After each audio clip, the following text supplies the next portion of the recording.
A carta de Paulo aos Romanos é o manifesto cristão. É o Evangelho segundo Paulo. É o livro mais relevante na história da igreja no que concerne a teologia. Esta carta foi decisiva na história da igreja. Foi ouvindo a leitura de um texto desta carta que Aurélio Agostinho, conhecido como Agostinho de Hipona, foi convertido. Esta carta foi a bandeira tremulante, o estandarte, o lábaro da liberdade na Reforma Protestante. Foi com a leitura de Romanos 1,17 que o monge agostiniano Martinho Lutero tem uma experiência real de conversão, deflagrando assim o grande movimento da Reforma, trazendo luz para as mentes, clareza para os corações, trazendo de volta a igreja para as Escrituras. Esta carta traz para nós a essência do Evangelho. E hoje eu quero trazer para você, de forma breve, uma espécie de resumo desta carta, para entendermos o valor dela na nossa vida, na vida da igreja e da sociedade. O apóstolo Paulo a escreveu quando estava a caminho de Jerusalém, quando ia para levar uma oferta aos pobres da Judeia, e então seu plano era passar por Roma, estar com a igreja e ser enviado à Espanha. Enquanto viaja para Jerusalém, ele compõe e escreve esta carta. E esta carta está dividida em duas partes distintas, como Paulo costumava fazer nas suas epístolas. A primeira parte, Romanos 1 a 11, onde ele expõe a doutrina, onde ele dá a base teológica. E nos capítulos 12 a 16, Paulo vai aplicar a verdade, a doutrina, à teologia. Isso porque a teologia é mãe da ética, a ética é filha da teologia. Então Paulo abre esta carta tratando da natureza do Evangelho, e ele vai mostrar que este Evangelho é o Evangelho de Deus, é o Evangelho de Cristo, está centrado na pessoa de Cristo. E em virtude disto, ele assume um compromisso com este Evangelho. Eu não me envergonho do Evangelho, eu sou devedor do Evangelho, eu estou pronto a pregar o Evangelho. Mas para que o Evangelho seja entendido e ser necessário, é preciso que antes das boas novas sejam anunciadas as más novas. E as mais novas eu chamo de apresentar ao homem quão pecador ele é. É mostrar aquilo que os teólogos do Sino de Dort chamaram de depravação total. E Paulo começa no capítulo 1, versículo 18, até o final deste capítulo, mostrando como estava corrompido o mundo pagão. E estes homens rejeitaram deliberadamente a verdade, sufocaram a verdade. Eles acharam que eram sábios, tornaram-se loucos. Eles começaram a filosofar e transformar o Deus invisível, incorruptível, em imagem de homens, de animais, de quadrúpedes, de répteis. Se não bastasse essa distorção teológica, eles se renderam e se capitularam à depravação moral, desonrando seus corpos entre si, mudando o modo natural das relações íntimas.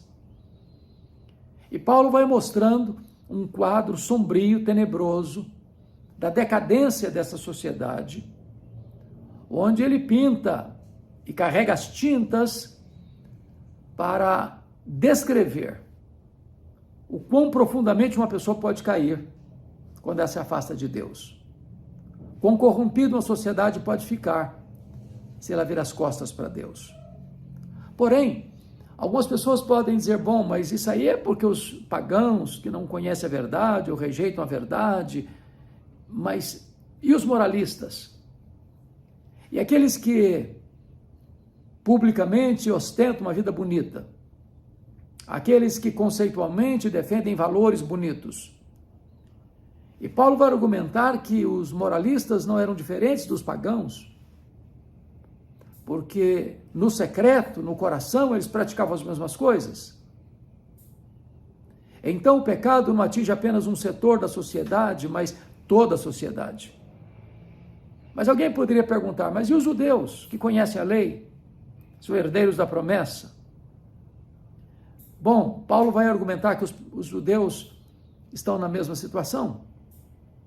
E ele resume tudo isso no capítulo 3, verso 23, dizendo que todos pecaram e destituídos estão da glória de Deus. Não há justo, nenhum sequer, não há quem entenda, não há quem busque a Deus. Ou seja, não há na sociedade, nem na pretérita, nem na futura e nem na atual, qualquer pessoa que possa dizer, eu nunca pequei, eu estou imune ao pecado. O apóstolo João chega a dizer na sua primeira carta que aquele que achar que não tem pecado, ele está tentando enganar a si mesmo, está tentando enganar ao próximo, está tentando enganar ao próprio Deus. Bom, é depois que Paulo mostra que todos pecaram e destituídos estão da glória de Deus, então agora ele vai apresentar as boas novas, vai apresentar o Evangelho, e vai declarar que a obra de Cristo foi feita na cruz do Calvário. E com o seu sangue ele nos remiu, ele nos comprou. E pelo sangue do Cordeiro nós fomos declarados justos diante de Deus, nós os que cremos em Cristo. Então Paulo dá a base da justificação pela fé, a doutrina exponencial que foi a grande bandeira da reforma do século XVI. No capítulo 4 de Romanos, Paulo vai mostrar que os dois elementos principais da nação de Israel, o seu fundador, Abraão, e o seu grande rei, que organizou e ampliou os horizontes da nação, Davi, ambos foram justificados pela fé. O que Paulo está querendo mostrar é que ele não está trazendo nada novo, ele não está inovando nada, ele está apenas mostrando que esta doutrina que ele vai expor, e já acabou de expor e vai continuar expondo, tem amplo lastro no Antigo Testamento, que ele está trazendo as verdades já do passado para que elas possam ser bem compreendidas no presente. Há uma harmonia nas Escrituras, não há um choque entre o Antigo e o Novo Testamento. Quando ele vai para o capítulo 5, Paulo vai mostrar aí os frutos dessa justificação. E ele apresenta 3 resultados. Primeiro, com relação ao passado, temos paz com Deus. Segundo, com relação ao presente, nós temos livre acesso à graça de Deus. Com relação ao futuro, nós temos expectativa da glória. Então, paz no passado, graça no presente, glória no futuro. É bom e é importante destacar que a justificação não é um processo, como é a santificação. É um ato legal, jurídico, forense, declaratório. Não dentro de nós, mas fora de nós, no tribunal de Deus. De tal maneira que quando você crê no Senhor Jesus, Deus declara você justo diante do seu tribunal. Porque Jesus é o seu substituto, o seu fiador, o seu representante. Ele morreu pelos seus pecados. Ele quitou a sua dívida na cruz. Agora não tem mais nenhuma condenação para você que está em Cristo Jesus. Mas esta gloriosa doutrina não tem apenas a ver com a salvação futura, mas ela é prática no presente. E Paulo diz, nós nos gloriamos não apenas disso, mas nos gloriamos nas próprias tribulações, sabendo que a tribulação produz perseverança, a perseverança é experiência, e a experiência é esperança, e a esperança não confunde, porque o amor de Deus é derramado em nosso coração. Este amor de Deus é abundante, este amor de Deus é comprovado, este amor de Deus é imerecido. Deus não ama você porque viu em você virtudes para ser amado. Deus ama você não por causa dos seus méritos, mas apesar dos seus deméritos. não por causa das suas obras, mas apesar de seus pecados. E Paulo vai mostrar ainda no capítulo 5 que se o primeiro Adão foi a fonte do pecado, o segundo Adão é a fonte da redenção. No primeiro Adão nós caímos e morremos. No segundo Adão nós nos levantamos e vivemos. No capítulo 6, Paulo vai mostrar que, uma vez que estamos justificados, não estamos liberados para pecar, porque para o pecado morremos.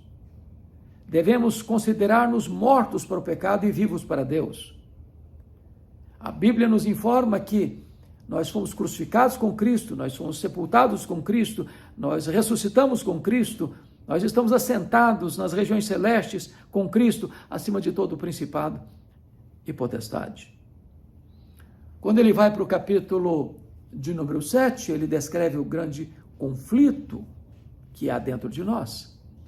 Há uma espécie de guerra civil no nosso peito. Paulo diz: o bem que eu quero fazer eu não faço, o mal que eu não quero, esse eu pratico. Porque embora estejamos ligados à lei é boa, a lei é perfeita, a lei é espiritual, a lei é santa, a lei é justa, mas nós somos pecadores. Jamais poderíamos agradar a lei, jamais poderíamos satisfazer as demandas da lei. Não porque a lei esteja errada, a lei está certa, ela é santa, ela é pura, ela é justa, mas nós somos pecadores. Jamais atenderemos todas as demandas da lei, porque a lei requer total perfeição, e a Bíblia diz: se você guardar toda a lei, mas tropeçar num único ponto, você é culpado da lei inteira. Então, louvado seja Deus, nós morremos, e morremos com Cristo, e ressuscitamos para a nova vida. Agora não estamos mais presos ao jugo da lei, mas estamos agora casados com aquele que é o nosso noivo, Jesus Cristo, também o nosso Redentor. Quando Paulo vai para o capítulo 8, ele mostra que agora não há condenação sobre nós. Ele revela que agora o Espírito Santo habita em nós e nos capacita e nos dirige, nos tornando membros da família de Deus. Agora ele vai mostrar que o Espírito Santo nos assiste em nossa fraqueza, porque não sabemos orar como convém. Ele vai mostrar também que o Espírito Santo intercede por nós, sobremaneira, com gemidos inexprimíveis e com eficácia. Ele vai retratar que o plano de Deus é perfeito em nossa vida, porque sabemos que todas as coisas cooperam para o bem daqueles que amam a Deus, daqueles que são chamados segundo o seu propósito. E o grande propósito de Deus é que Deus nos predestinou antes da fundação do mundo, para sermos conformes à imagem de seu Filho, a fim de que Jesus seja o primogênito entre muitos irmãos. E Paulo, então, mostra que os elos da graça condiz: aos que Deus predestinou, a esses Deus também chamou, aos que chamou, a esses também justificou, e aos que justificou, a esses também glorificou. De tal maneira que a nossa salvação foi planejada por Deus, é executada por Deus e será consumada por Deus. Sendo assim, nós temos plena segurança da nossa salvação. Então, a partir do capítulo 8, verso 31 a 39, ele vai fazer 5 perguntas retóricas que enfatizam a segurança da nossa salvação. Se Deus é por nós, quem será contra nós? Aquele que não poupou seu próprio filho, antes por todos nós o entregou, porventura não nos dará graciosamente com ele todas as coisas? Quem tentará acusação contra os eleitos de Deus? É Deus que nos justifica. Quem os condenará? É Cristo Jesus quem morreu, ou antes quem ressuscitou, o qual está à destra de Deus, e também intercede por nós. Quem nos separará do amor de Cristo? Será a tribulação, ou perseguição, ou angústia, ou fome, ou perigo, ou nudez, ou espada? Por meio de todas essas coisas, somos mais do que vencedores em Cristo Jesus. Por isso Paulo conclui: eu estou bem certo de que nem a morte, nem a vida, nem anjos, nem principados, nem poderes, nem altura, nem profundidade, nem qualquer outra criatura poderá separar-nos do amor de Deus que está em Cristo Jesus nosso Senhor. Então Paulo vai para os capítulos 9, 10 e 11, e ele trata de Israel. No capítulo 9 ele olha para o passado e vê a eleição de Israel, a eleição da graça. No capítulo 10 ele olha para o presente e vê a corrupção de Israel, o seu pecado. No capítulo 11 ele olha para a restauração de Israel e aponta para o futuro. Então Deus não se esqueceu do seu povo. Os gentios são como ramos bravos enxertados na videira. Israel é a videira. E Deus há de trazer um tempo de restauração desta nação, porque hoje nós, a igreja, somos o Israel de Deus. Mas, não obstante esse fato, Deus tem um propósito, um plano para a nação de Israel. Então, Paulo vai, nos capítulos 12 a 16, trazer a parte prática, mas não sem antes ele terminar no capítulo 11 com a grande doxologia, ó profundidade da riqueza, tanto da sabedoria como do conhecimento de Deus. E ele vai concluir dizendo, porque tudo vem dele, tudo é por meio dele, tudo é para ele. A ele, pois, a glória eternamente. Amém. Quando ele trata da prática ou da aplicação da teologia, quando ele vai para o campo da ética, Paulo vai mostrar que a evidência de uma vida transformada é transparente e transborda e se evidencia através de seus relacionamentos. E no capítulo 12, Paulo diz que uma vida transformada reverbera na nossa relação com Deus. Rogo-vos, pois, irmãos, pelas misericórdias de Deus, que apresenteis o vosso corpo por sacrifício vivo, santo, justo e agradável a Deus, que é o vosso culto racional. E não vos conformeis com este século, mas transformai-vos pela renovação da vossa mente, para que experimenteis qual seja a boa, agradável e perfeita vontade de Deus. Depois ele mostra como isso muda a sua relação com você mesmo. Você deixa de ser uma pessoa soberba, altiva, arrogante, para ser humilde, não pensar de você além do que convém. Depois ele mostra como você deve se relacionar com seus irmãos, amando de verdade, não de boca, não de palavras, mas de fato, amando como irmão de sangue, amando e cuidando, amando e servindo, amando e abençoando, amando e defendendo, e preferindo em honra. E então ele vai mostrar também como é que é a nossa relação com os nossos inimigos. Você não deve pagar o mal com o mal, mas pagar o mal com o bem. Vencer o mal com o bem, de tal maneira que se seu inimigo tiver fome, dá-lhe de comer, se tiver sede, dá-lhe de beber, porque fazendo isso, você amontoará brasas vivas sobre a cabeça dele. Você vence o mal com golpes de bondade. No capítulo 13, Paulo vai fazer a aplicação da relação do crente com as autoridades constituídas, e ele vai dizer que não há autoridade constituída que não proceda de Deus.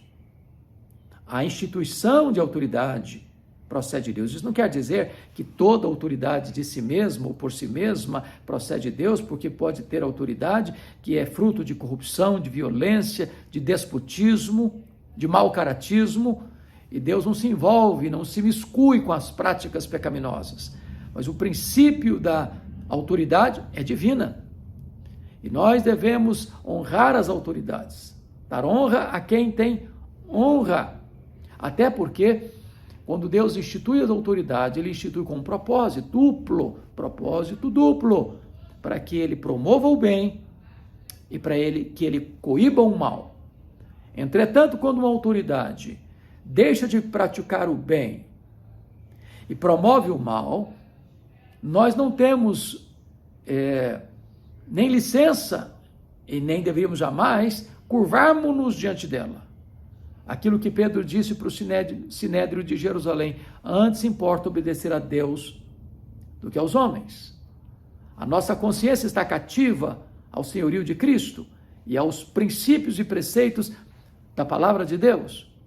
Entretanto, se a autoridade está promovendo o bem, coibindo o mal, nós precisamos honrá-la, obedecê-la, pagar impostos devidos e viver como bons cidadãos, porque somos cidadãos de dois mundos, tanto do céu quanto da terra. Nos capítulos 14 e 15, Paulo vai mostrar como é que deve ser o nosso relacionamento com os irmãos que pensam diferente de nós em coisas secundárias. E é importante dizer que no universo evangélico existem várias denominações, muitas igrejas, e em pontos secundários há elementos de discordância uns dos outros, de como interpreta esse ponto, como interpreta aquele outro ponto, mas não na essência. Na essência, estamos juntos, uma mesma fé, uma mesma esperança, um mesmo batismo, um mesmo Senhor, um mesmo Deus e Pai de todos. de tal maneira que nós não podemos nos unir aos hereges, às seitas, à doutrina de demônios, que insultam a Deus, que aviltam a palavra de Deus, que corrompem os bons costumes. Mas devemos dar as mãos àqueles irmãos que têm a mesma fé, que creem que a Bíblia é a palavra de Deus, nossa única regra de fé e prática, que creem que Deus é um só, Deus Pai, Deus Filho, Deus Espírito Santo, que creem que o homem nasceu em pecado e é pecador, e ele é salvo exclusivamente pela fé mediante a graça, ou pela graça mediante a fé. Aqueles que creem que a igreja é o povo lavado e remido no sangue do Cordeiro. Aqueles que creem que a salvação é uma obra de Deus, planejada por Deus, executada por Deus, consumada por Deus. Aqueles que creem na vida eterna. Aqueles que creem nas instituições sacramentais de Jesus, o batismo e a ceia. Aqueles que creem que Jesus voltará pessoalmente, visivelmente, gloriosamente. Aqueles que creem na ressurreição dos mortos, no juízo final. Aqueles que creem nos novos céus, na nova terra e também no lugar de condenação eterna. Então, esses irmãos podem ter divergências secundárias de interpretação dessas doutrinas. E assim precisamos nos relacionar com tolerância, com amor e com respeito. E Paulo conclui essa epístola num longo rol, numa longa lista de saudações que ele envia para a igreja e daquela igreja para outras pessoas. Então, é uma carta que tem sido um instrumento de bênção nas mãos de Deus para trazer salvação aos perdidos, para trazer edificação à igreja e para despertar a igreja para a sua grande ação missionária. Eu espero que este breve resumo, esta visão panorâmica de Romanos, possa ter contribuído para você compreender melhor esta carta, para você saborear como mel esta palavra que é mais doce do que o mel, para você valorizar esta palavra que é melhor do que muito ouro depurado. Deus abençoe você, Deus abençoe seu coração e obrigado por estar aqui comigo nesse momento.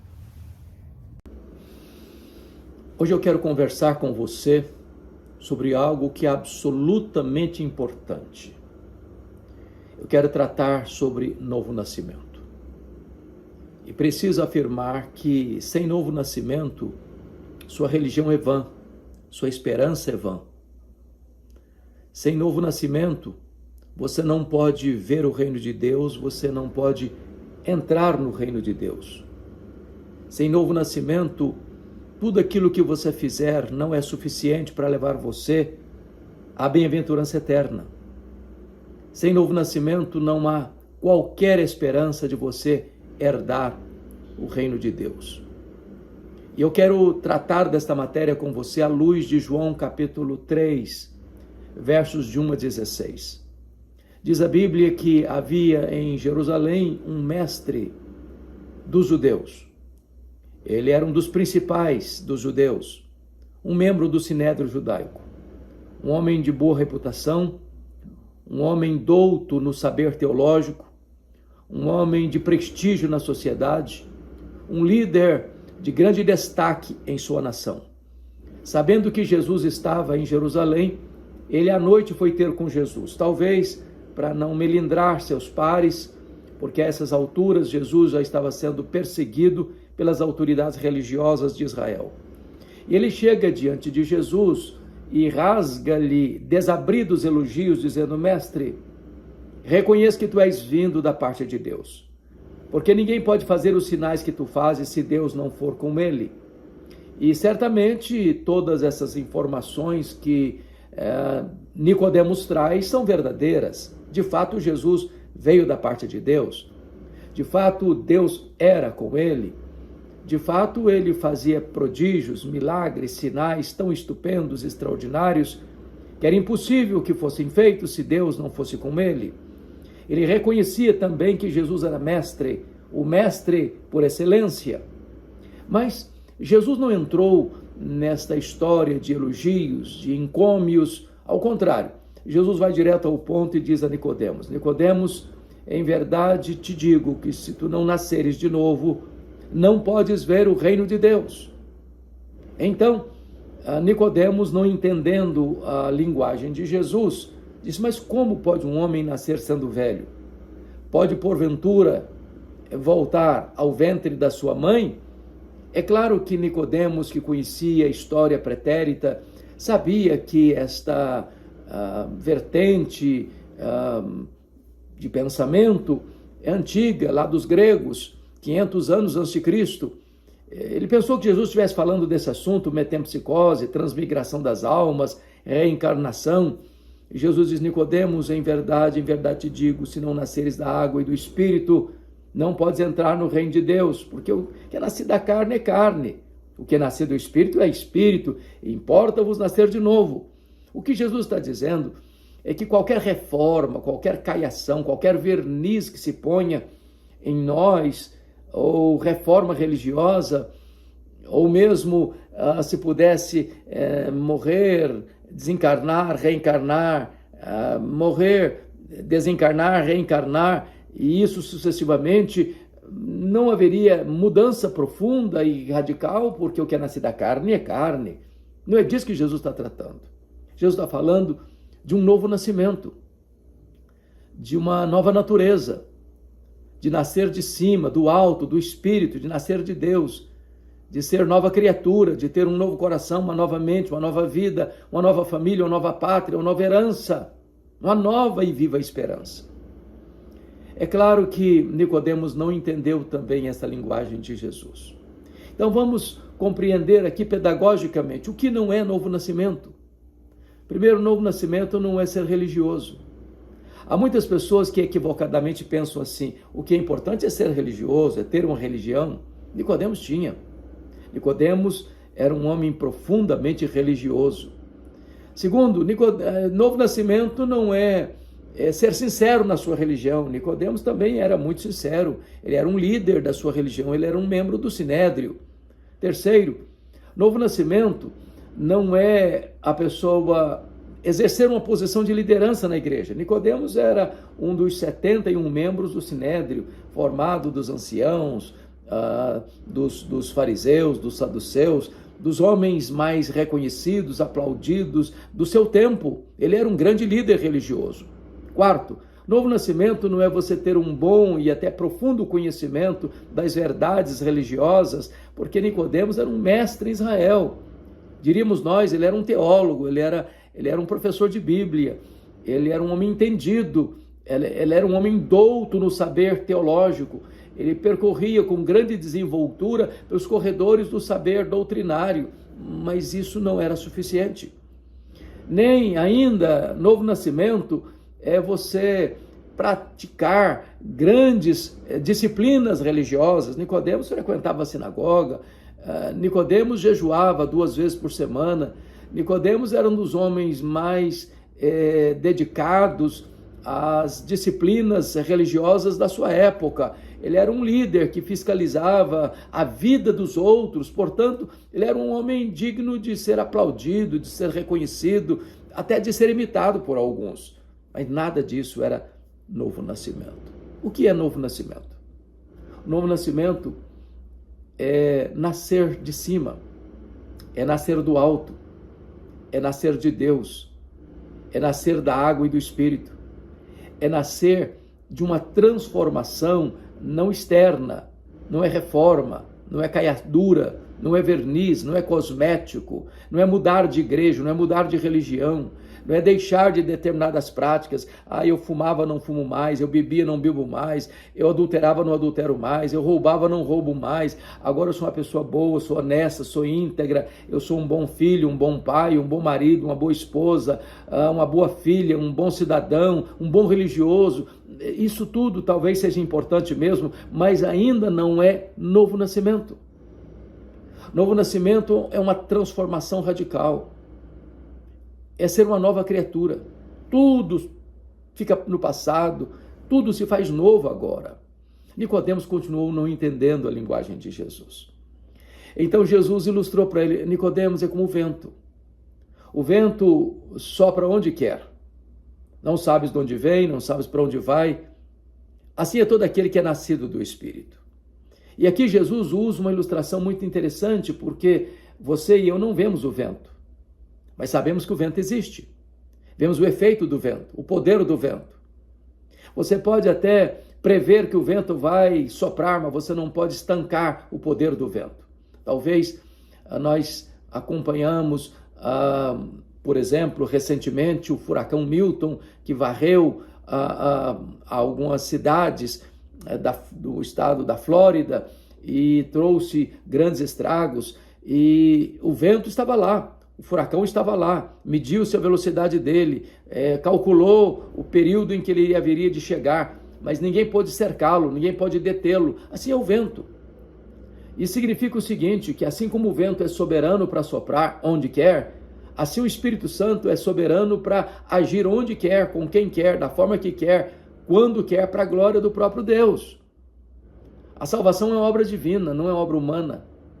É Deus quem faz, é Deus quem opera, é Deus quem dá o arrependimento para a vida, é Deus quem dá a fé salvadora, é Deus quem regenera, é Deus quem justifica, é Deus quem santifica, é Deus quem glorifica. A salvação é uma obra de Deus, totalmente de Deus. De A a Z, de alfa a ômega, a salvação é uma obra divina. Deus planejou, Deus executa, Deus a consuma. Bendito seja Deus por esta razão tão gloriosa. Mas o vento também é misterioso, você não sabe de onde vem, nem para onde vai. E significa que o vento não obedece comando humano. O vento não é controlado pelo homem. Assim também a obra do Espírito Santo. Às vezes nós queremos que o vento sopre numa determinada direção, mas ele sopra na outra direção. Às vezes nós imaginamos, fulano é amigo do Evangelho, está facílimo dele ter um encontro com Deus e ser convertido. Mas às vezes você olha para alguma pessoa e diz, não, essa não tem esperança, essa já foi longe demais, essa caiu profundamente demais, essa já ultrapassou a linha divisória. Eu quero dizer para você que Deus salva soberanamente. Ele salvou um Manassés, um monstro, rei de Judá, e o transformou. Ele pegou Nabucodonosor, um homem megalomaníaco que estava no topo da maior potência econômica e militar do seu tempo, e o levou para o pasto para comer com os animais, para transformar a vida dele. Ele transformou Saulo de Tarso, o maior perseguidor do cristianismo, no maior apóstolo de Cristo, o grande embaixador do reino de Deus. Então, ele sopra onde quer. Ele sopra na rua, ele sopra no hospital, ele sopra no campo de futebol, ele sopra no bar da esquina, ele sopra na praia, ele sopra na sua cozinha, na sua sala, ele sopra onde quer, até na igreja ele sopra.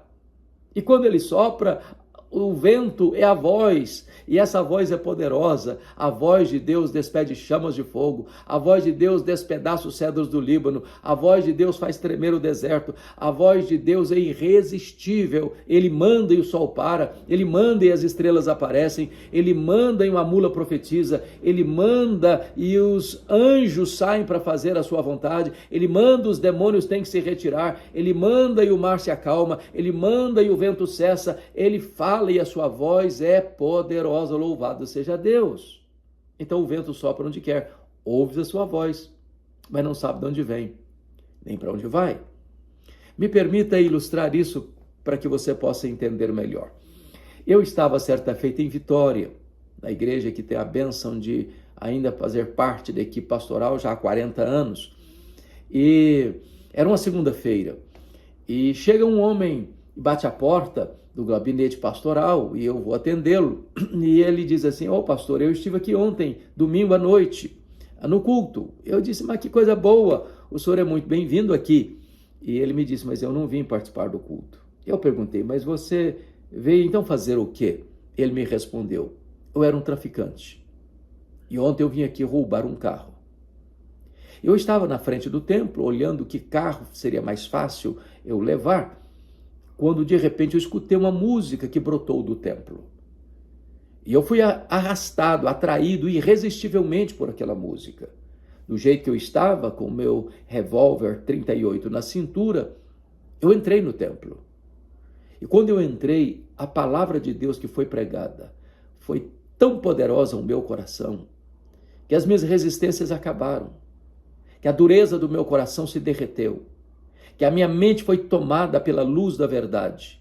E aquela palavra tão poderosa invadiu a minha alma e mudou as entranhas da minha vida, mudou o meu coração. E eu fui para casa ontem chorando.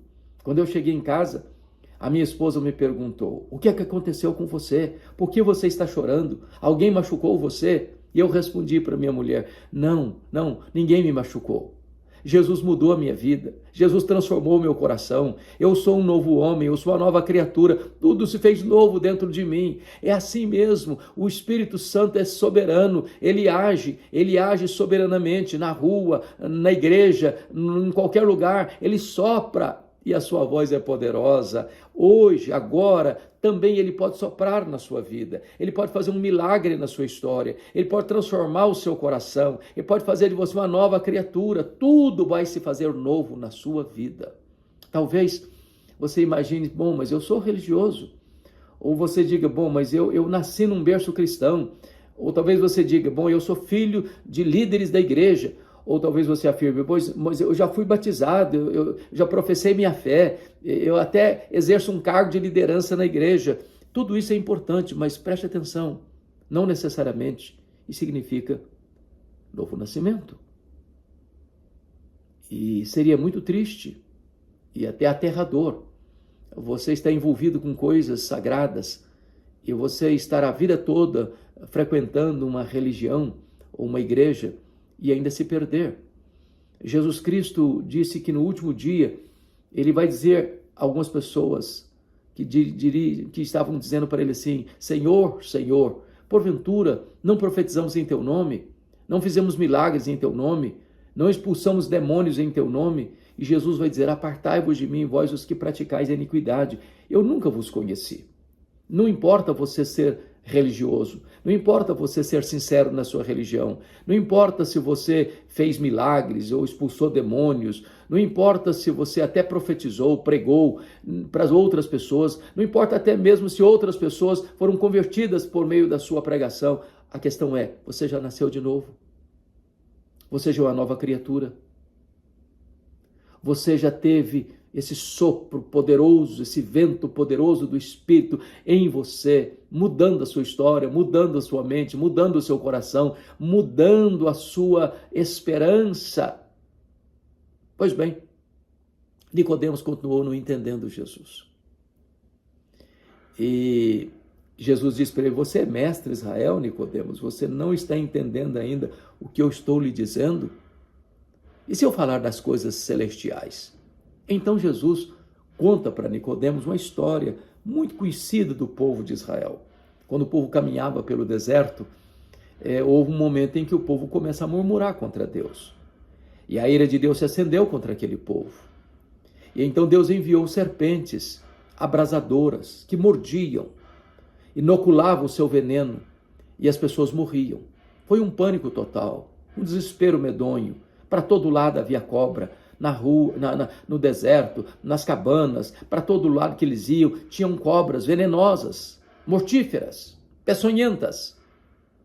Então o povo, diante daquela agrura, daquele sofrimento tamanho, recorreu a Moisés, diz: Moisés, interceda a Deus por nós, para que ele tire de nós essas serpentes abrasadoras.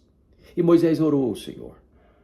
E Deus disse para Moisés: você, Moisés, faça uma serpente de bronze, dependure-a numa haste bem alta, e haverá que todo aquele que foi mordido pela serpente abrasadora, olhando para a serpente de bronze, vai ser imediatamente curado. E assim Moisés fez. E as pessoas que estavam inoculadas pelo veneno da serpente, olhando para a serpente de bronze, eram imediatamente curadas. Então Jesus aplica este fato histórico para a redenção e diz: assim como Moisés levantou a serpente de bronze no deserto, e importa que o Filho do Homem seja levantado, para que todo aquele que nele crê não pereça, mas tenha a vida eterna.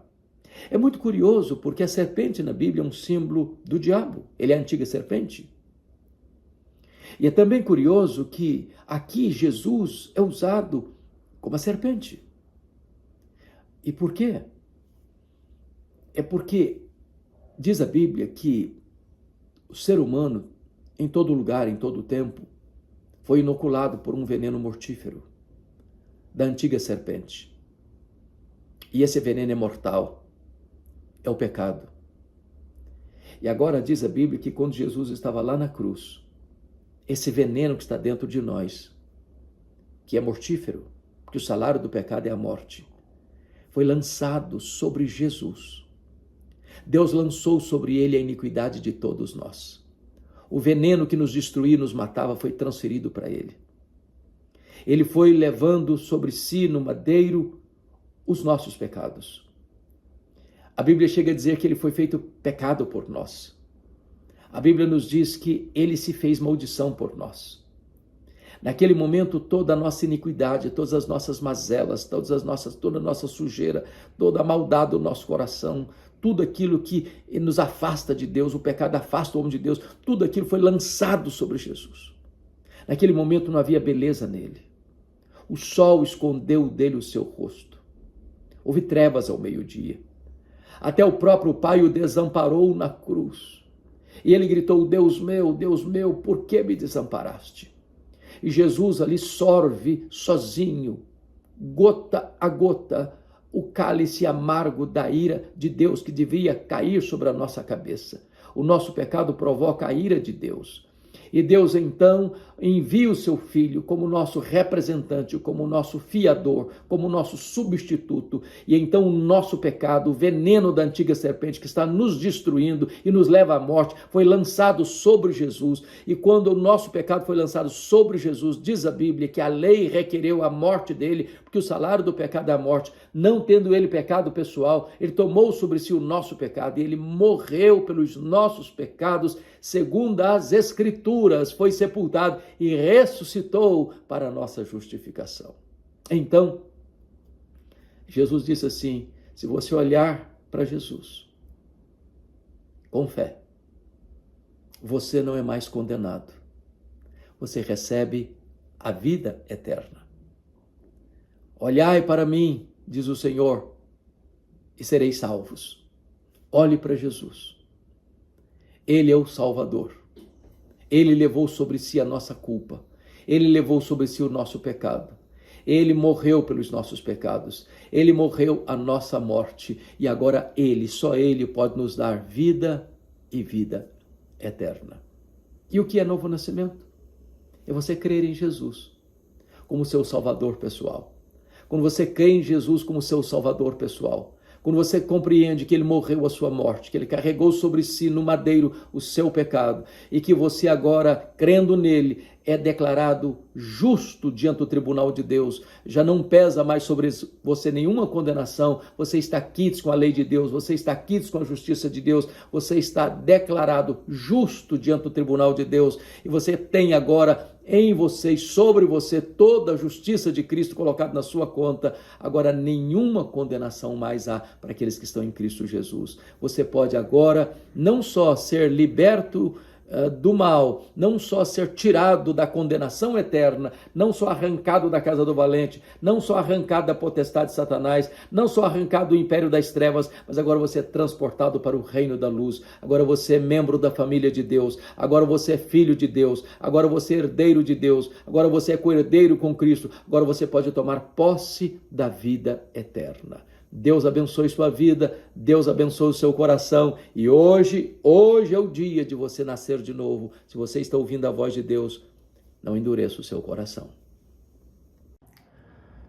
O livro de Provérbios traz no último capítulo o retrato da mulher virtuosa.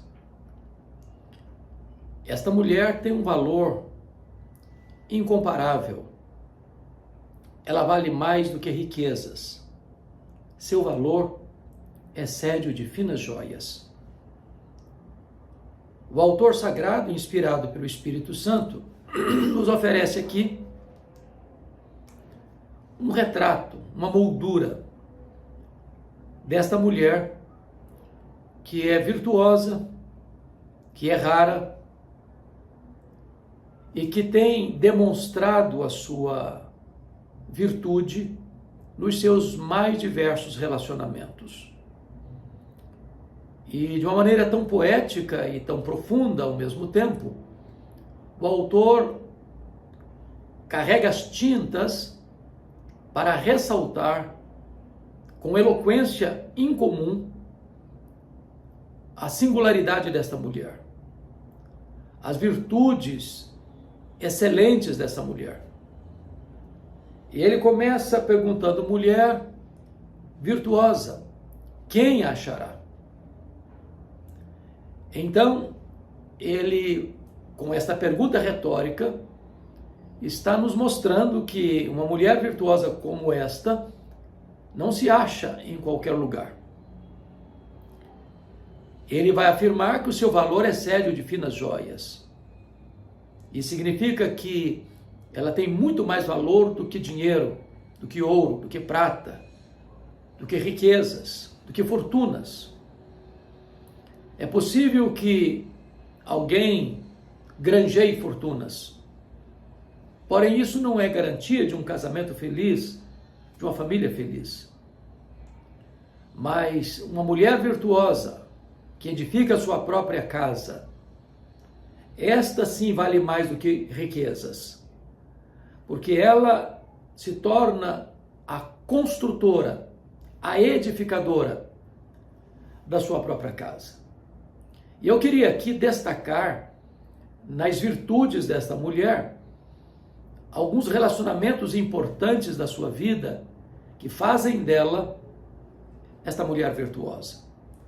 Em primeiro lugar, a relação dessa mulher com o seu marido. E eu estou lendo aqui o texto, e diz que o coração do seu marido confia nela.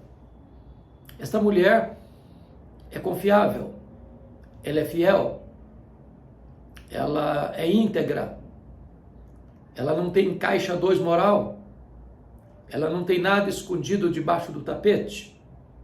A sua vida é transparente, ela é absolutamente leal ao seu marido, e por isso o coração do seu marido confia nela. Está escrito que ela lhe faz bem, não mal, todos os dias da sua vida. Ela é um bálsamo, ela é uma conselheira, ela é uma amiga, ela é uma confidente, ela é uma intercessora. Ela abençoa a vida do seu marido, e isso não de vez em quando, mas todos os dias da sua vida. Ou seja, essa mulher tem equilíbrio emocional, ela não é um zigue-zague emocional, não é uma gangorra emocional, ela não trata o seu marido bem uma semana e depois azucrina a sua mente o resto do mês, mas todos os dias da sua vida. Portanto, nessa relação tão decisiva que é a relação marido e mulher, essa mulher é um exemplo. O resultado disso é que esse homem também reconhece o valor da sua mulher quando declara: há muitas mulheres virtuosas, mas tu a todas sobrepujas. Este homem reconhece o valor de outras mulheres.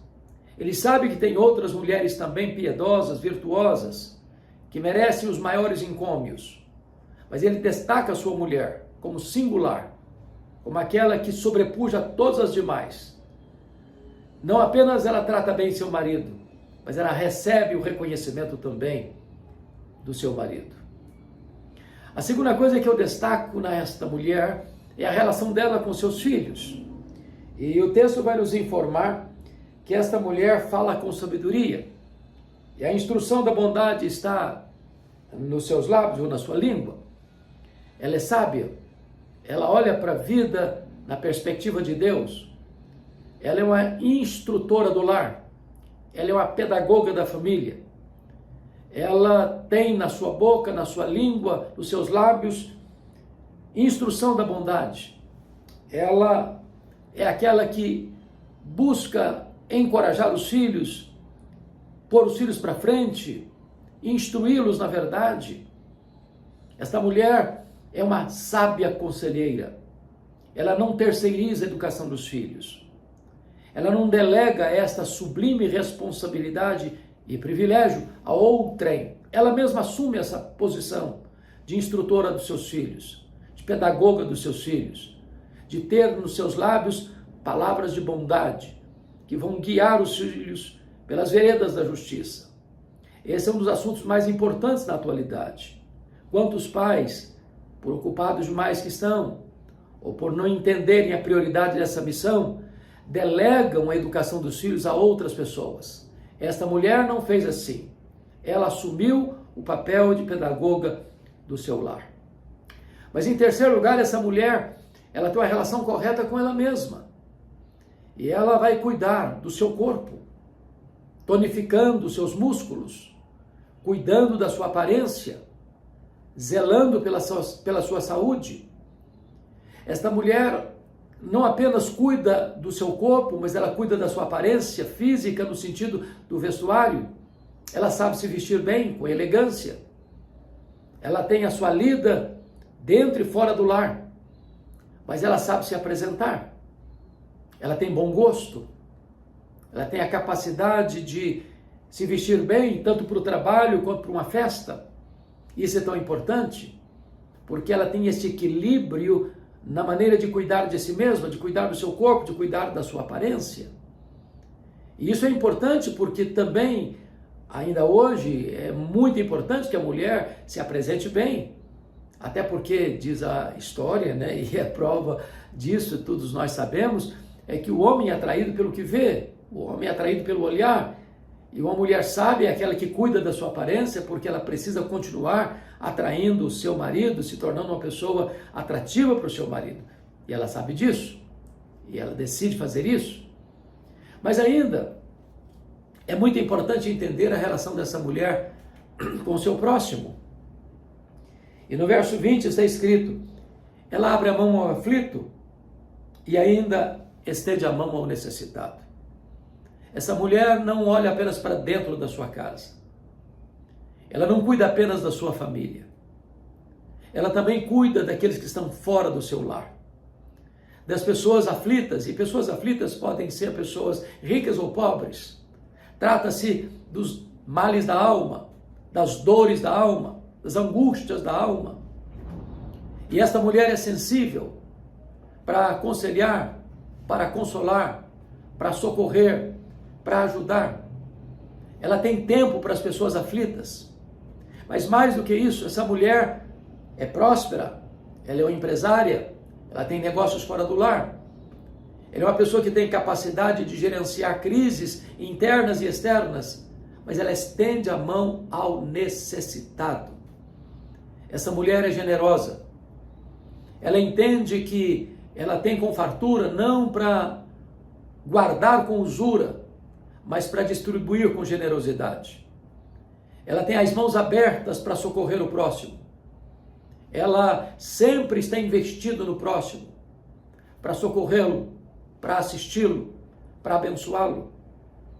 Os reformadores tinham uma máxima que eu gosto muito: o mistério do pobre e o ministério do rico. Por que Deus faz um rico, outro pobre? É Deus que enriquece, é Deus que empobrece. E os reformadores entenderam isso, que quando Deus nos dá com abundância, não é para retermos com usura, é para distribuirmos com generosidade.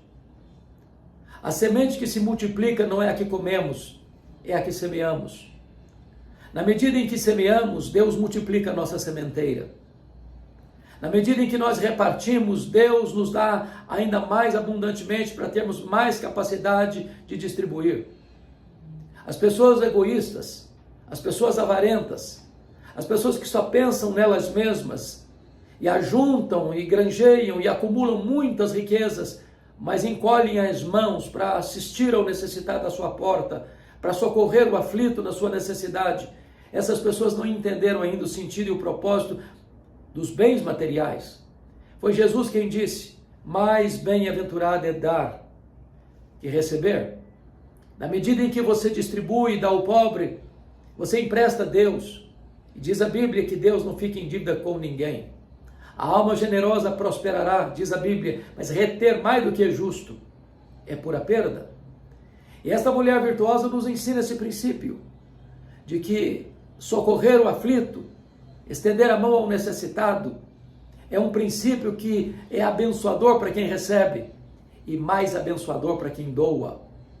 Então, esta mulher virtuosa é esta mulher que tem seus olhos voltados para o marido, tem seus olhos voltados para os filhos, tem seus olhos voltados para cuidar de si mesma, mas ela tem seus olhos voltados também para atender às necessidades do próximo que está à sua porta, que precisa de uma ajuda, de um conselho, de uma palavra, de uma oferta, de um socorro.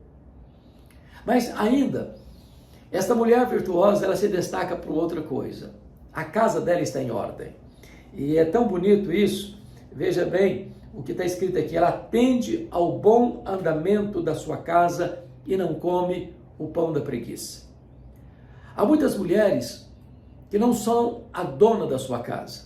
Tem várias secretárias e elas mesmas não sabem onde as coisas estão, elas não sabem procurar o que precisam, ou elas não têm qualquer capacidade de administrar a sua própria casa. E a Bíblia diz que a mulher é a dona da casa. Mesmo que esta mulher tenha uma secretária ou várias secretárias, cabe a ela a gestão, cabe a ela o controle, cabe a ela o bom andamento da sua casa, cabe a ela a administração do seu lar. É ela quem se levanta e dá tarefa às suas servas. Ou seja, a sua casa está em ordem. É muito importante isso, porque há muitas mulheres cuja casa não está em ordem. Há muitas mulheres que, se a família recebeu a visita de surpresa, passa vergonha. A casa está em uma desordem, uma bagunça.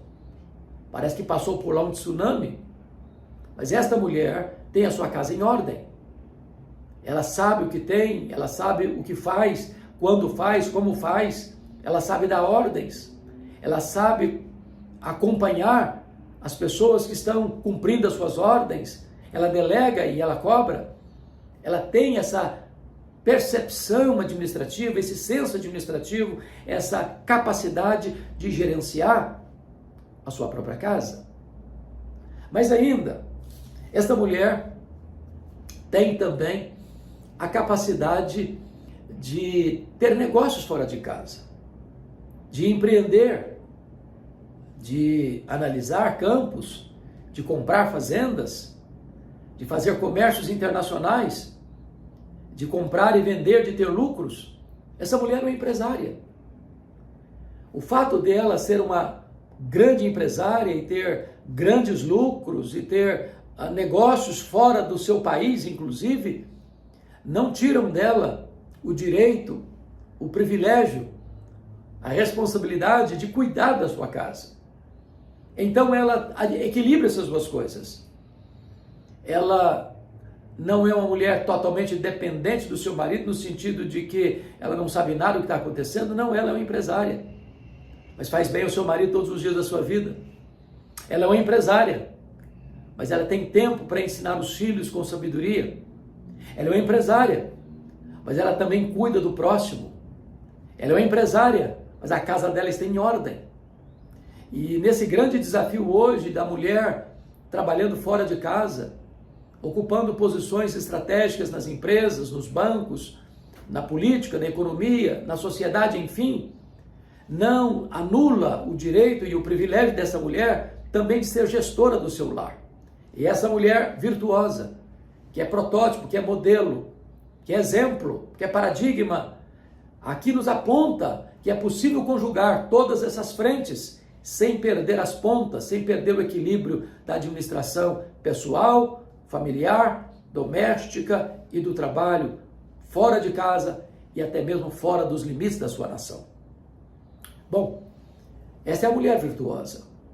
E agora a Bíblia vai nos informar que esta mulher, em virtude de ter uma boa relação com o marido, com os filhos, consigo mesma, com o próximo, com a sua casa, com seus negócios, ela vai ter também o reconhecimento de todo esse trabalho. E o primeiro reconhecimento que eu chamo a sua atenção é o reconhecimento do seu marido. Porque ele se levanta e diz: há muitas mulheres virtuosas, mas tu a todas, sobrepujas. Ele está aqui dizendo que esta mulher é singular, e ele não está fazendo esse elogio para outras pessoas, ele está elogiando a sua mulher, olhando nos olhos dela, reconhecendo o valor dela.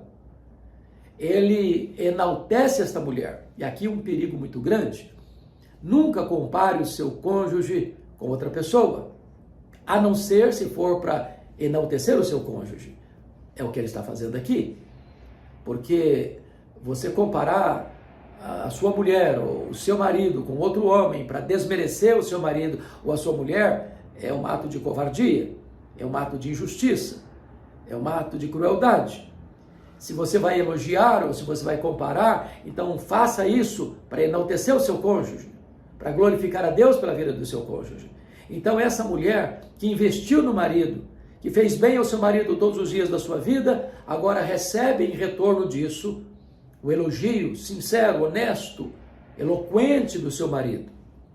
Mas em segundo lugar, essa mulher também recebe o reconhecimento dos seus filhos, porque está escrito: levantam-se seus filhos e lhe chamam ditosa. E eu chamo a sua atenção para um ponto: não é um filho ou outro que se levanta, levantam-se seus filhos. Essa mãe não tem 2 pesos e 2 medidas, ela não privilegia um filho em detrimento do outro, ela não gosta mais de um filho do que o outro, ela não dá mais privilégios a um filho do que o outro, ela não pesa mais a mão num filho do que outro, ela trata todos com igualdade. E agora tem o reconhecimento público dos filhos. Eles se levantam, eles se posicionam e eles declaram em uníssono: mamãe é uma mulher feliz, mamãe é uma mulher ditosa. E eles reconhecem isso, e eles atribuem isso a ela, dizendo que o que eles viram, o que eles testemunharam, dentro de casa, fora de casa, nas diversas frentes da atividade dessa mulher, é que ela é uma mulher feliz, realizada, de bem com a vida, de bem com a família, de bem com os filhos, de bem com o marido, de bem com o próximo, de bem com ela mesma, de bem com Deus. Ela recebe o reconhecimento. Mas em terceiro lugar, essa mulher recebe o reconhecimento das suas obras. O texto vai nos informar que esta mulher, de público, louvarão as suas obras. O que ela semeou, ela está colhendo. O que ela plantou, ela está agora ceifando. Ela se dedicou e agora ela está recebendo os louros desses investimentos. Você não colhe o que você não planta. Você não ceifa aquilo que você não semeia. Quando você planta amizade, você colhe amizade. Quando você planta amor, você colhe amor. Quando você abençoa, você é abençoado. Quando você é generoso, Deus multiplica a sua sementeira para você ser mais generoso ainda. E essa mulher agora está colhendo o fruto dos seus investimentos. Suas obras publicamente a louvam. Mas finalmente, em último lugar, em quarto lugar, essa mulher recebe o reconhecimento do próprio Deus. Quando diz que a mulher é virtuosa, esta mulher que teme ao Senhor, ela será louvada. Não é a beleza, porque ela passa. Não é a riqueza, porque ela fica. É o temor a Deus. A mulher que teme ao Senhor. A mulher que tem Deus no centro da sua vida. A mulher que reconhece que Deus é o fundamento do seu lar. A mulher que reconhece que Deus é a nossa esperança, o nosso refúgio, é a nossa alegria, é a nossa paz, é a nossa justiça, é a nossa recompensa, é o nosso Salvador, é o nosso Senhor, é a razão da nossa vida. Essa mulher que faz assim, essa mulher, ela é bem-aventurada, ela será louvada. É a mulher que teme ao Senhor. Então não estribe, mulher, sua confiança na sua beleza, porque ela passa. Não ponha sua confiança na sua riqueza, porque ela fica. Não ponha sua confiança na sua inteligência, porque ela é limitada. Mas você ponha sua confiança no Senhor, temendo ao Senhor. E Deus vai honrar você. Deus vai abençoar você. Deus vai enaltecer você. Você vai deixar um marco na história. Você vai deixar um legado para as futuras gerações.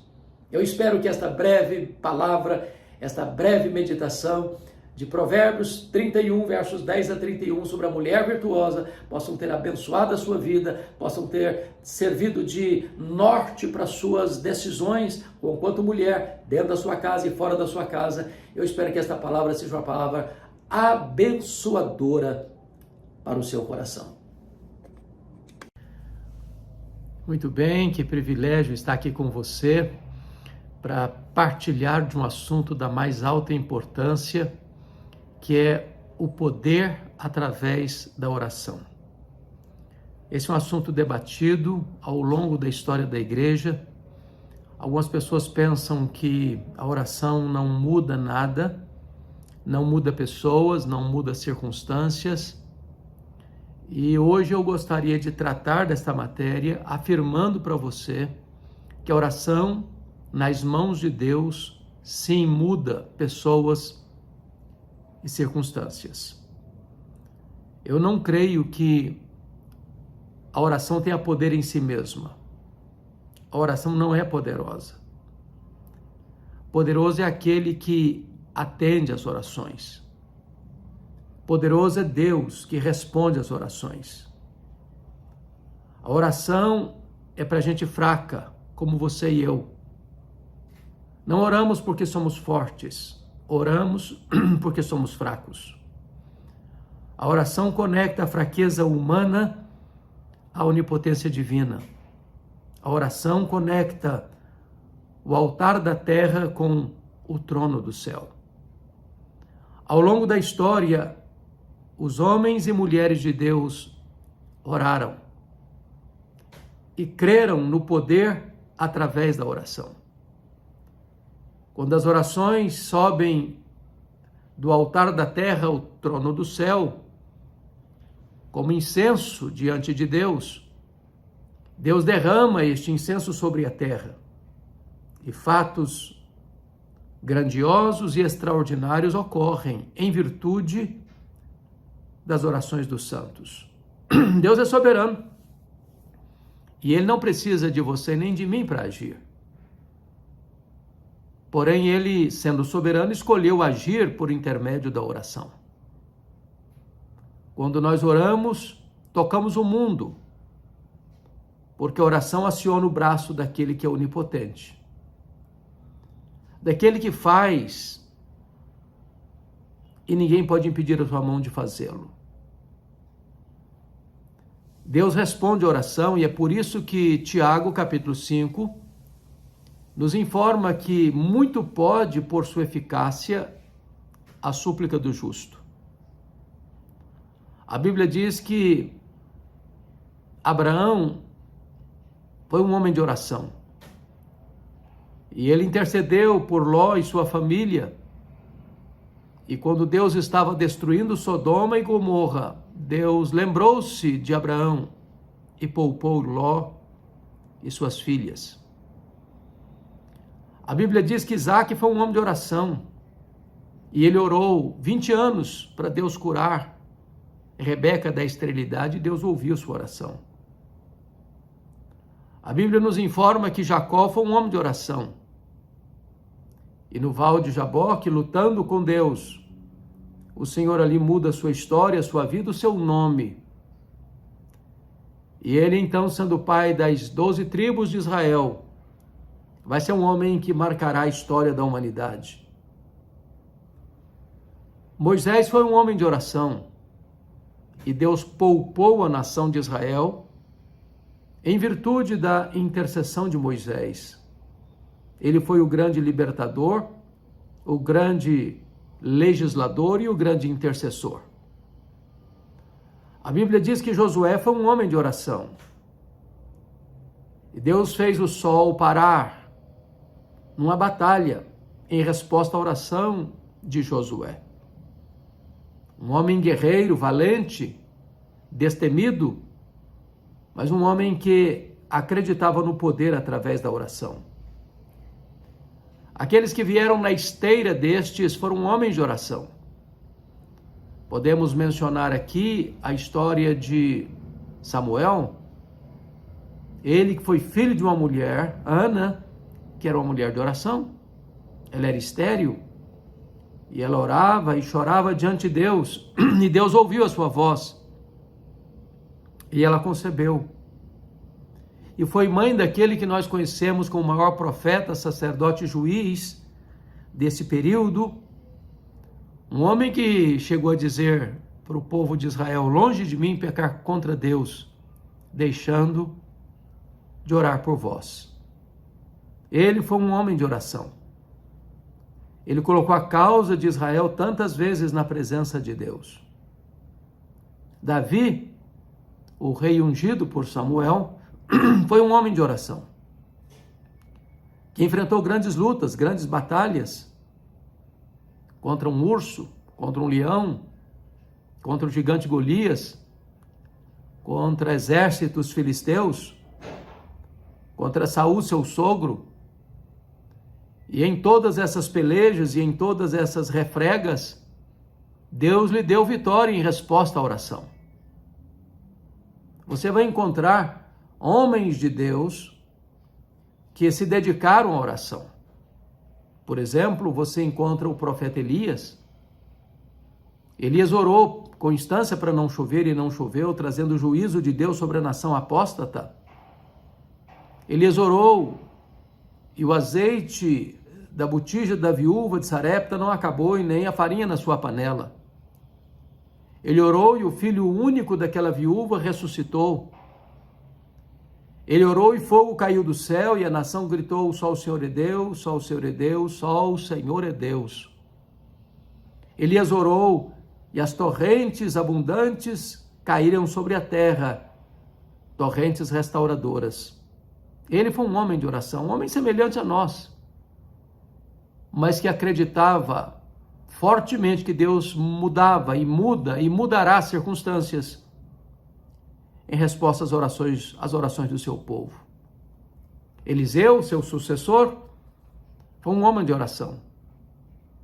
Quantas maravilhas Deus fez pelo seu ministério em resposta à oração.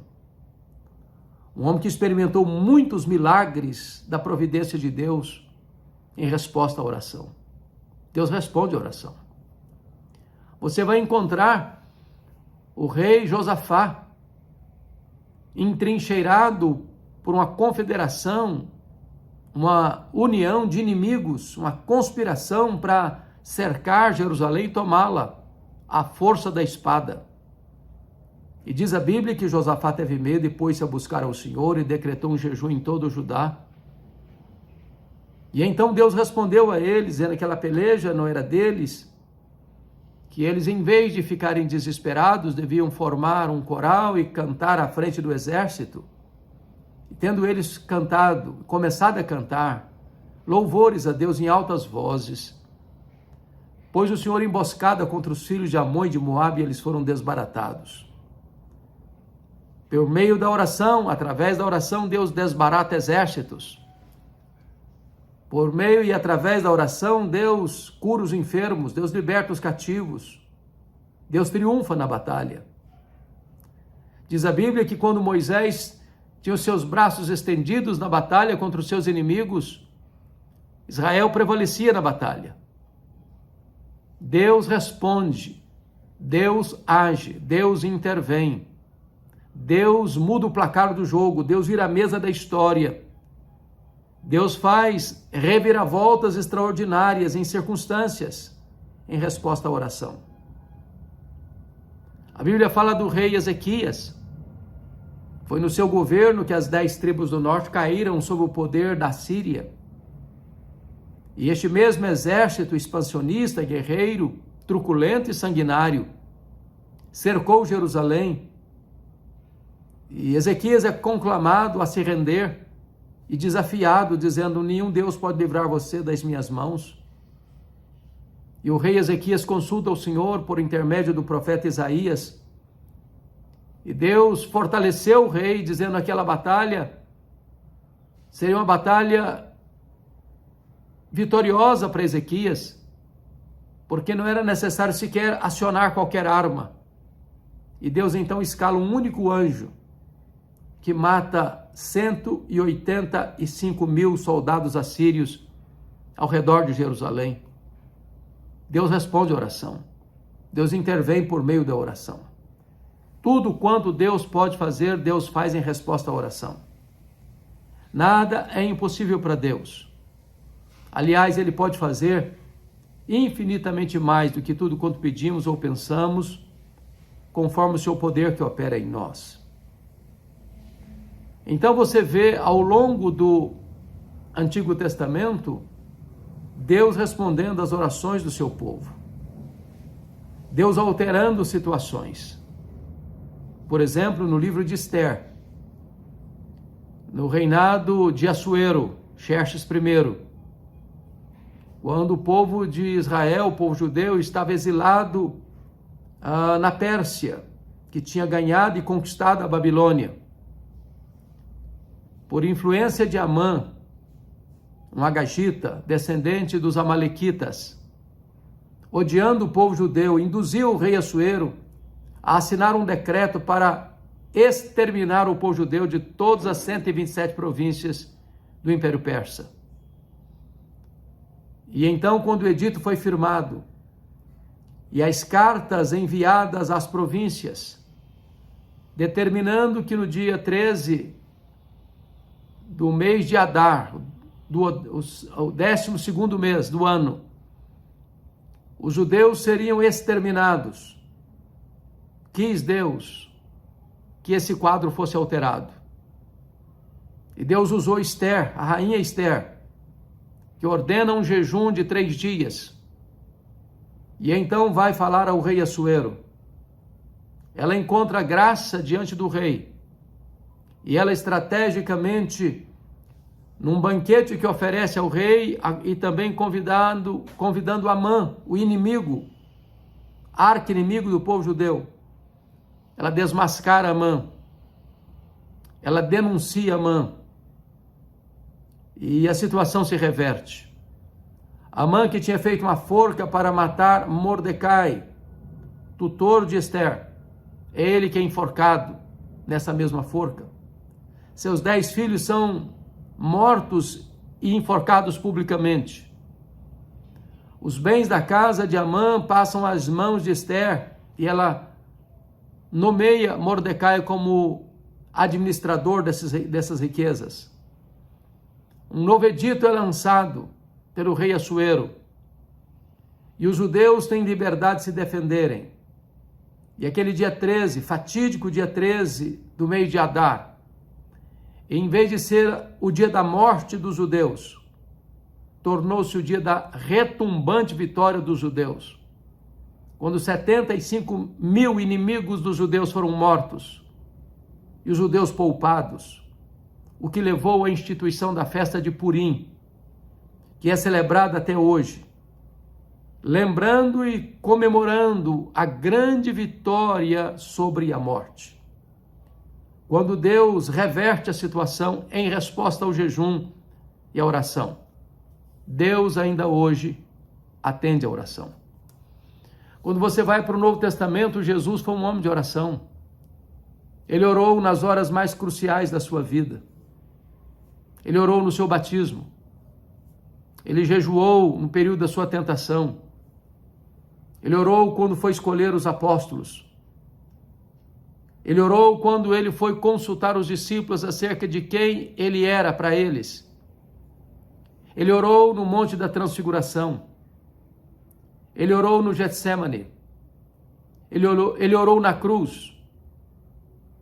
E ele está à destra de Deus, onde ora e intercede por nós. Os apóstolos foram homens de oração. Aprenderam a orar com Jesus. E a igreja primitiva aprendeu a orar com os apóstolos.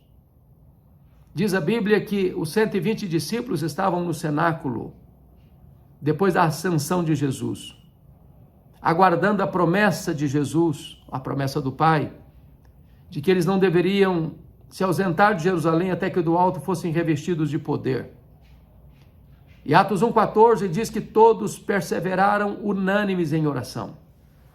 Depois de 10 dias de clamor, unânime, o Espírito Santo desceu em cumprimento à promessa do Pai. E diz a Bíblia que todos ficaram cheios do Espírito Santo. Diz a Bíblia que Pedro, cheio do Espírito Santo, pregou um sermão cristocêntrico, a morte, a ressurreição, a ascensão e o senhorio de Cristo, e quase 3.000 pessoas são convertidas.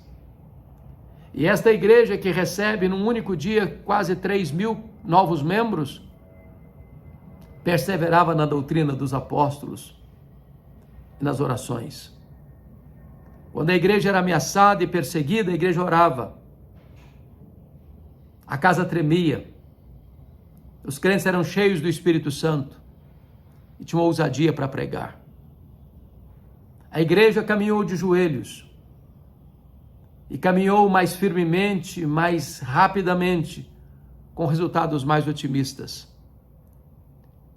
A história da igreja primitiva é a história da oração, da pregação, do prevalecimento pelo poder de Deus por meio da oração.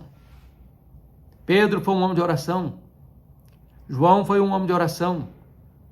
Paulo foi um homem de oração. O maior teólogo, o maior evangelista, o maior missionário, o maior plantador de igrejas da história do cristianismo. Ele foi um homem de oração. Ele orava sem cessar, preso ou em liberdade, doente ou com saúde, em paz ou perseguido, em quaisquer circunstâncias, ele era um homem de oração. Essa obra precisa ser resgatada. A igreja contemporânea precisa voltar a ter intimidade com o altar e a ter vida com Deus em oração. Quando você vai para os pais da igreja, eles foram homens de oração. Quando você olha os pré-reformadores, eles foram homens de oração. Quando você estuda a história dos reformadores, todos eles foram homens de oração. Quando você estuda sobre os puritanos da Inglaterra do século XVII, foram homens de oração. Quando você vai estudar sobre o avanço missionário da igreja, todos os missionários foram homens de oração. Quando você estuda a história dos reavivamentos, os avivalistas sempre foram homens de oração. As igrejas que mais crescem ou cresceram no mundo foram igrejas que deram importância e primazia à vida de oração. Deus é o Deus que honra aqueles que buscam a sua face. Porque o poder do Espírito Santo não se aprende na academia, nem mesmo através de boas e importantes leituras. O poder se recebe através da oração. É quando a igreja ora, é que ela tem poder. Sem a virtude do Espírito Santo, a palavra de Deus não será verdade na nossa boca. Não é tanto a nossa eloquência, não é tanto o nosso conhecimento ou as nossas estratégias. É o poder através da oração. E eu quero aqui conclamar você para engajar-se na vida de oração. Orando a tempo e a fora de tempo, em todo o tempo. Orar sem cessar, diz o apóstolo Paulo. Orar sem esmorecer. Foi isso que Jesus fez. Foi isso que ele nos ensinou. A história do avanço missionário da igreja é a história do avanço da intercessão, daqueles que se colocaram na brecha e clamaram aos céus, para que ele mesmo abrisse a porta da evangelização, para que ele mesmo abrisse o coração para a fé. E a igreja, assim, prevalece e marcha de joelhos vitoriosamente. Deus cura o enfermo em resposta à oração. Deus liberta o cativo em resposta à oração. Deus converte o pecador em resposta à oração. Deus faz milagres extraordinários em resposta à oração. Quando o povo de Deus ora, o braço de Deus é acionado. Quando o homem trabalha. Mas quando o homem ora, Deus trabalha. Por meio da oração, Deus apaga a chama do fogo. Deus fecha a boca de leões. Por meio da oração, Deus abre o mar. Deus faz brotar água da rocha. Deus faz milagres extraordinários. Talvez hoje você precisa reavivar a chama do altar da oração no seu coração. A chama não pode apagar. E quando a igreja ora, ela se santifica. Quando a igreja ora, ela tem discernimento. Quando a igreja ora, ela vê os milagres de Deus acontecendo. Quando a igreja ora, ela é revestida de poder. Quando a igreja ora, os corações se rendem. Quando a igreja ora, a glória de Deus se manifesta. Conclamo você a entrar na brecha da oração, a orar e a esperar a resposta da oração, e a ver que Deus ainda hoje responde a oração, mudando pessoas, mudando circunstâncias, mudando acontecimentos, em resposta à oração da sua igreja. Como é que está o fogo no altar do seu coração? Como é que você se classifica? Você é um homem, uma mulher de oração? Você tem colocado a sua vida, a sua causa diante de Deus? É tempo de nós orarmos.